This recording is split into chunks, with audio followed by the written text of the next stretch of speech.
Hello everybody, David Shuster here. Across the United States, the public pushback against ICE is intensifying. In Rochester, New York, this Immigration and Border Control vehicle had all four tires slashed. The attack came as more than 100 protesters confronted federal agents and forced them to retreat.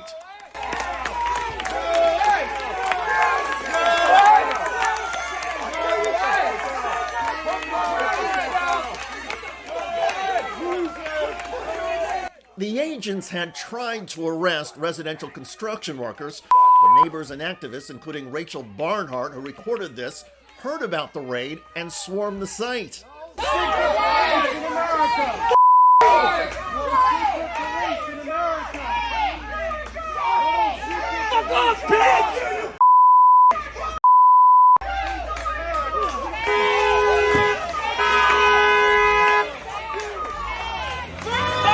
According to eyewitnesses, the federal agents took one roofer into custody.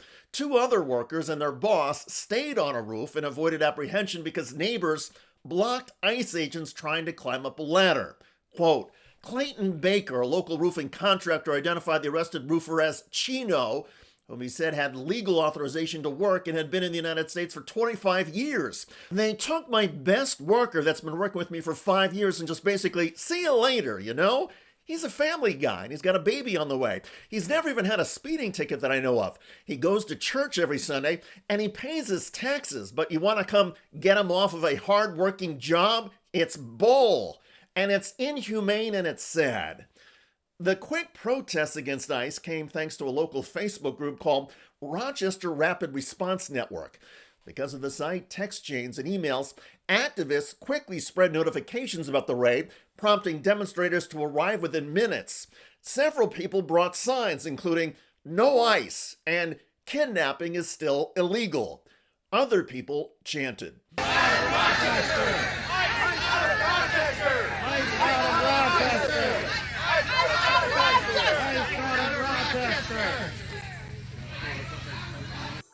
In this video, you can see the Border Patrol car with the tires slashed. An ICE supervisor pleads with the protesters to let the agents leave.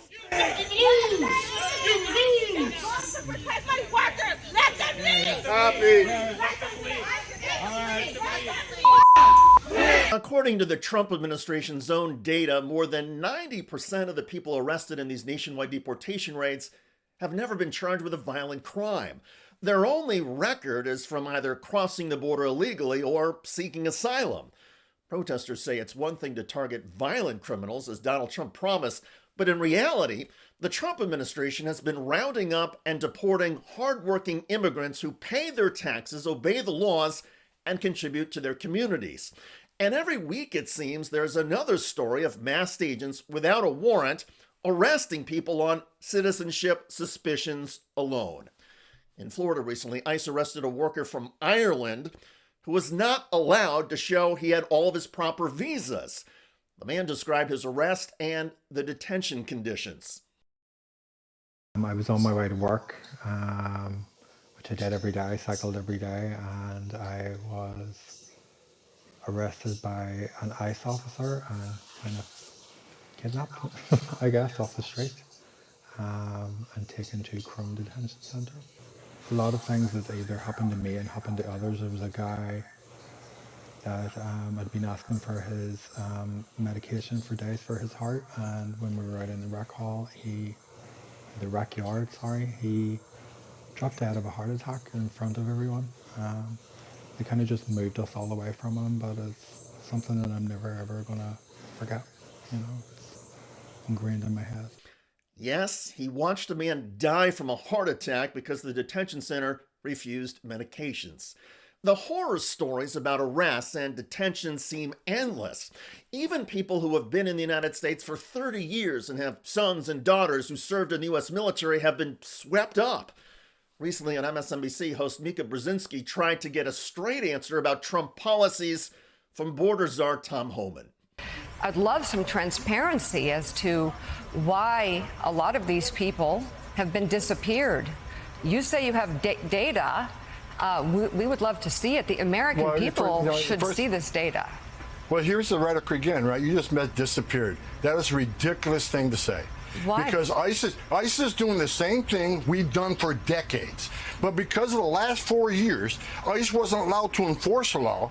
ICE was told to sit back, and you can't arrest an illegal alien for simply being here legally. You got to wait till they commit a serious crime and get convicted of that crime. That's what Secretary Mayorkas' instructions were, and that's why you saw there's so much crime in this country coming from the illegal alien population, because there's no law enforcement.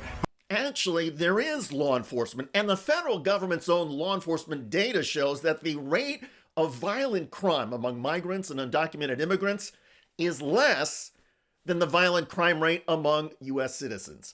But who needs facts when you are with the Trump administration? But we're doing the same thing right now that we did when I started back in 1984. ICE agents are enforcing the laws enacted by Congress. They're appropriated funding to enforce these laws. If you don't like what ICE is doing, then go protest Congress. However, to say we disappeared people, no. We're arresting people that are in the country illegally and are a public safety threat. We know exactly who we're going to arrest when we go look for them. We have a case file in front of us. We have all those facts. This is not disappearing people. This is a planned, targeted enforcement operation that we're doing. And comments like you just made is one of the reasons why these men and women are under threat every day. Not just the men and women in ICE, but their spouses and their children. They're not disappearing people. They're enforcing the law. And some of the courts have disagreed with that. In California, for example, a court put a stop to the random nature of the ICE raids in Los Angeles. Also, the law requires agents to have warrants when carrying out arrests. And every day, agents either don't have a warrant or refuse to show it. And that takes us back to Rochester, New York. Activists say the deportation rates have gone too far and will increasingly be met with resistance. It's the same story in communities across the United States. A growing number of Americans are rising up, racing to the scene of ICE raids, and giving federal agents an earful. Most of the clashes have been peaceful, and in many cases, the protests have been effective.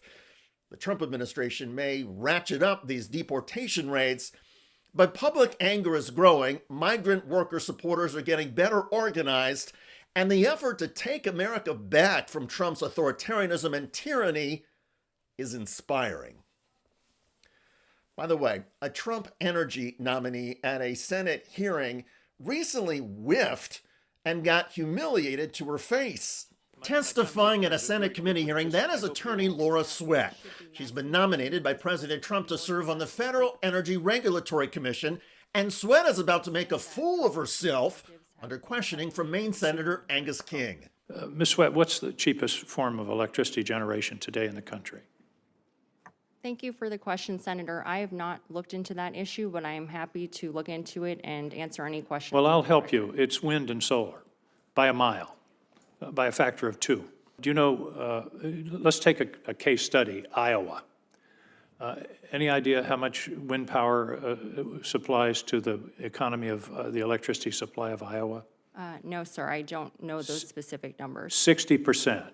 Iowa is the 15th lowest electricity cost in the country, and in the past year, as we've already learned, average electricity prices across the country have gone up between 6 and 10%. In Iowa, it's actually gone down 0.5%. Check out that video at the link below. It generated a lot of comments on YouTube. One of the most popular was from Candy, who wrote, "The most unqualified administration ever, ever, ever."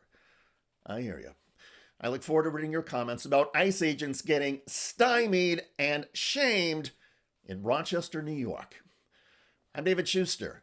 Thanks for joining us.